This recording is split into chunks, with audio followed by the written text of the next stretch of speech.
CM YS Jagan ను కుంభకర్ణుడిగా అభివర్ణించారు APCC అధ్యక్షురాలు వైఎస్ షర్మిల. 4.5 ఏళ్లు నిద్రపోయి ఎన్నికలకు 6 నెలల ముందు నిద్రలేచారని అన్నారామె. కమలాపురం నియోజకవర్గంలో ఏపీ న్యాయ యాత్రలో ఆమె పలు కీలక వ్యాఖ్యలు చేశారు. రాష్ట్రంలో మొత్తం అక్రమాలు, దౌర్జన్యాలు, హత్యలు, ఇసుక మాఫియా, మైనింగ్ మాఫియానే కనిపిస్తుంది తప్ప అభివృద్ధి కనిపించడం లేదని అన్నారు. వైఎస్ఆర్ హయాంలోని పెండింగ్ ప్రాజెక్టులకు దిక్కులేదని విమర్శించారు. రాష్ట్రంలో ఉన్న వాళ్ళ సంగతి ఏమిటి? ఎక్కడ చూసినా ఇందాక అన్నట్టు ఈ చంద్రన్న అన్నట్టు ఎక్కడ చూసినా ఒట్టుగా తయారు చేశాడు. ఆయన కడపకు వచ్చినప్పుడల్లా శంకుస్థాపన చేస్తాడు, వెళ్లిపోతాడు.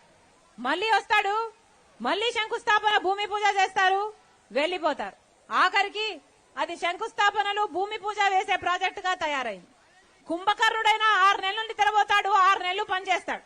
జగన్మోహన్ రెడ్డి గారు అయితే 4.5 సంవత్సరాలు నిద్రపోయారు. ఆఖరున ఇప్పుడు నిద్రలేశారు. మెగా డిఎస్సీ వేస్తానన్న జగన్మోహన్ రెడ్డి గారు 23,000తో మెగా డిఎస్సీ వేస్తానన్న జగన్మోహన్ రెడ్డి గారు ఇప్పుడు 6,000తో దగా డిఎస్సీ వేశారు.